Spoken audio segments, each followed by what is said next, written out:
Hello friends, તો આજે હું બનાવીશ ઇન્સ્ટન્ટ જલેબી. ફક્ત ઘરમાં જ રહેલી વસ્તુઓથી અને 10 થી 15 મિનિટમાં જ આ જલેબી બનીને તૈયાર થઈ જશે. જલેબી આમ તો મારી મોસ્ટ ફેવરિટ છે, પણ મેં કદી ઘરે નથી ટ્રાય કરી. આજે હું પહેલી વાર જ ઘરે બનાવવાની છું. તો ચલો જોઈએ કે ફર્સ્ટ ટાઈમમાં મારો જલેબી બનાવવાનો એક્સપિરિયન્સ કેવો રહે છે, અને તમે એ પણ જુઓ કે હું ફર્સ્ટ ટાઈમમાં કેવી જલેબી બનાવું છું. તો ચલો ફટાફટ જલેબીની રેસીપી ચાલુ કરીએ. તો સૌથી પહેલાં તો આપણે ચાસણી તૈયાર કરી લઈશું. ચાસણી બનાવવા માટે મેં આવી એક ઊંડાણવાળી તપેલી લીધેલી છે. એમાં આપણે 1 બાઉલ જેટલી ખાંડ એડ કરીશું. ખાંડ એડ કર્યા પછી આપણે અડધો ગ્લાસ જેટલું પાણી એડ કરીશું. પાણી વધારે એડ નથી કરવાનું, આપણે એકદમ પરફેક્ટ માપથી જલેબી બનાવવાના છીએ. ત્યારબાદ ગેસ ચાલુ કરી અને તપેલી ગેસ પર મૂકીશું. એમાં થોડુંક ઇલાયચી પાવડર નાખવાનો છે. તમે આખી ઇલાયચી પણ નાખી શકો છો, પણ મેં અહીંયા ઇલાયચી પાવડર નાખ્યો છે કારણ કે એનાથી ફ્લેવર સારું આવશે. એના પછી થોડોક ઓરેન્જ ફૂડ કલર નાખીશું. તમે ઓરેન્જ કે યલો કોઈ પણ ફૂડ કલર નાખી શકો છો, અને કેસર પણ નાખી શકો છો. મેં અહીંયા ઓરેન્જ ફૂડ કલર નાખ્યો છે. એના પછી બધું બરાબર મિક્સ કરી લઈશું. તો ચાસણી બનાવવામાં આપણે જરા પણ ઉતાવળ નથી કરવાની, આપણે એકદમ પરફેક્ટ ચાસણી બનાવવાની છે. આપણી ચાસણી જેટલી પરફેક્ટ હશે, આપણી જલેબી એટલું સારી રીતે એબ્ઝોર્બ કરશે અને જલેબી એકદમ રસભરી બનીને તૈયાર થશે. તો હવે પાણી ઉકળવા લાગ્યું છે. આપણે ચાસણી મીડિયમ જ રાખીશું, એકદમ વધારે પતલી કે એકદમ થીક નથી રાખવાની. વચ્ચે વચ્ચે આપણે ચેક કરતા રહીશું અને થોડી વારે હલાવતા રહીશું. તો થોડી વાર થઈ છે, આપણે હવે ચાસણીને ચેક કરી લઈએ કે કેવી થઈ છે. તો આ રીતે ચાસણી થોડીક આંગળી પર લઈને 2 આંગળી વચ્ચે આમ ખેંચશું તો થોડુંક તાર જેવું થવું જોઈએ. આપણે આખો તાર નથી કરવાનો, અડધો તાર થવો જોઈએ ચાસણીનો. અડધો તાર થશે એટલે ચાસણી આપણી એકદમ પરફેક્ટ છે. તમે જોઈ શકો છો કે અહીંયા એકદમ અડધો તાર જ થાય છે. 1/2 ટેબલ સ્પૂન જેટલો લીંબુનો રસ એડ કરીશું. હવે ગેસ બંધ કરી અને ચાસણીને ઢાંકીને એક બાજુ મૂકીશું. તો હવે એના પછીની પ્રોસેસ જોઈએ. તો હવે બીજી એક તપેલી લઈશું. એમાં 1 બાઉલ જેટલો મેદો નાખીશું. મેદો આપણે હંમેશા ચાળીને જ લેવાનો છે. આજે ફક્ત મેદાથી જલેબી બનાવીશું, કોઈ પણ કોર્નફ્લોર કે બીજું કંઈ અટપટી વસ્તુનો ઉપયોગ નહીં કરીએ. એના પછી થોડુંક ઘી એડ કરીશું મોઈન માટે. તમે દહીં પણ યુઝ કરી શકો છો, પણ મેં ઘી જ નાખ્યું છે. એના પછી આપણે જે કુકિંગ સોડા આવે છે, જે ખાવાના સોડા, એ નાખીશું. મેં આ ટાઈપના જે કુકિંગ સોડા આવે છે એ લીધેલા છે.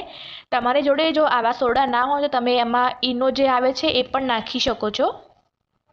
આજે આપણે ઇન્સ્ટન્ટ જલેબી બનાવવાના છીએ, તો એના માટે ઇન્સ્ટન્ટ આથો લાવવા માટે આપણે આ સોડા જરૂરથી એડ કરવાના છે. આમ તો જલેબીનું બેટર છે એ 10 થી 12 કલાક માટે આપણે તૈયાર કરીને રાખવું જોઈએ, પણ આપણે ઇન્સ્ટન્ટ જલેબી બનાવવાના છીએ તો એમાં આપણે આ સોડાનો જરૂર યુઝ કરીશું કે જેનાથી આપણો ઇન્સ્ટન્ટ આથો આવે. તો હવે બધાને એક સરખું મિક્સ કરી લેવાનું છે.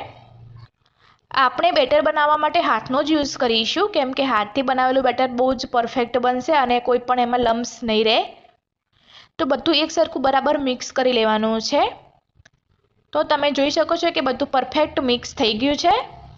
હવે આપણે એમાં થોડુંક પાણી એડ કરીને બેટર તૈયાર કરવાનું છે. આપણે બધું પાણી એકસાથે નથી એડ કરી દેવાનું. તો આ રીતે હાથથી બધું બરાબર કમ્પ્લીટ મિક્સ કરી લેવાનું છે. તો આપણે થોડા કુકિંગ સોડા એડ કર્યા છે, જેનાથી આપણું બેટર એકદમ સોફ્ટ, મતલબ કે થોડુંક લાઇટ વેઇટ, થોડુંક હલકું થઈ ગયું છે. તમે હાથમાં ફીલ કરી શકશો. તો આ રીતે બધું કમ્પ્લીટ મિક્સ કરી લેવાનું છે. તો હવે તમે જોઈ શકો છો કે આપણું બેટર એકદમ પરફેક્ટ થઈ ગયું છે અને એમાં કોઈ પણ લમ્સ ના રહેવા જોઈએ. તો હવે તમે જોઈ શકો છો કે આપણા બેટરની કન્સિસ્ટન્સી કેવી છે. આ રીતે આપણે હાથથી પાડીશું તો આ રીતે પડવું જોઈએ. વધારે પડતું જાડું કે વધારે પડતું પતલું નથી રાખવાનું. અને હા, બેટરમાં થોડોક ફૂડ કલર નાખવાનો રહી ગયો હતો, તો મેં થોડુંક નાખ્યો છે. અને બરાબર બધું સરખું મિક્સ કરી લઈશું અને બેટરને હવે થોડીક વાર 5 થી 10 મિનિટ સુધી રહેવા દઈશું, એટલે પરફેક્ટ સેટ થઈ જાય. તો 5-1 મિનિટ થઈ ગઈ છે અને આપણું બેટર એકદમ સેટ થઈ ગયું છે. તો ફરીથી બેટરને એકવાર હાથથી બરાબર મિક્સ કરી લઈશું. તો હવે આપણે આ રીતની કોઈ પણ દૂધની કે છાશની થેલી લઈ લઈશું. થેલીને આપણે આ રીતે ગ્લાસમાં મૂકી અને આપણે એમાં બેટર ભરવાનું છે. કેક ડેકોરેશનની જે બોટલ આવે છે એ પણ તમે લઈ શકો છો, પરંતુ મારી જોડે અવેલેબલ નથી, તો મેં બેગથી જ જલેબી બનાવી છે.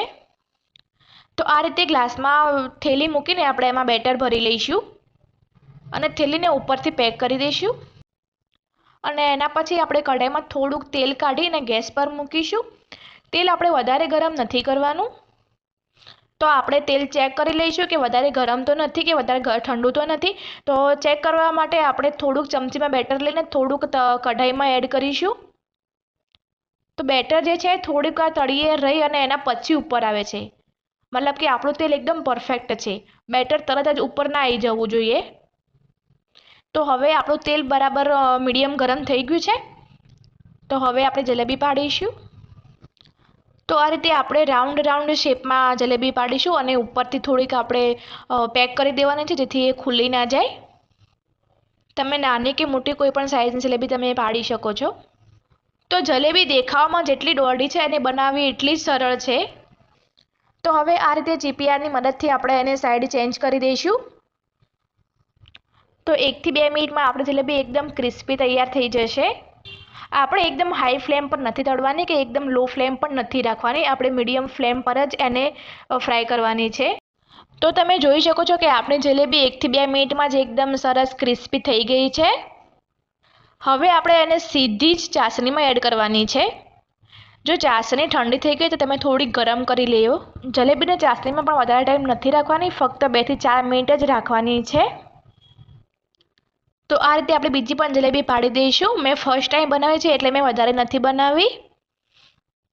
તો તમે જોઈ શકો છો કે ચાસણીમાંથી જલેબી બહાર કાઢ્યા પછી કેવી એકદમ પરફેક્ટ બની છે. એનો કલર પણ ખૂબ જ સરસ આવ્યો છે. તો ફર્સ્ટ ટાઈમમાં જ બહુ સરસ જલેબી બની છે અને એકદમ ક્રિસ્પી પણ છે અને એકદમ રસ ભરેલી છે. તો તમે કોમેન્ટ કરીને જરૂરથી કહેજો કે ફર્સ્ટ ટાઈમમાં મેં જલેબી કેવી બનાવી છે અને તમને જલેબી કેવી લાગી. એટલી બધી ખરાબ પણ નથી બની. તો ફ્રેન્ડ્સ, તમને આજનો મારો વિડીયો થોડો પણ ગમ્યો હોય તો મારો વિડીયો જરૂરથી લાઈક કરજો અને મારી ચેનલને સબસ્ક્રાઈબ કરજો કે જેનાથી મને થોડુંક મોટિવેશન મળતું રહે અને હું આવી નવી રેસીપી ટ્રાય કરતી રહું. ફરી મળીશું નવા વિડીયો સાથે, નવી રેસીપી સાથે. ત્યાં સુધી જય Shri Krishna. Thank you for watching.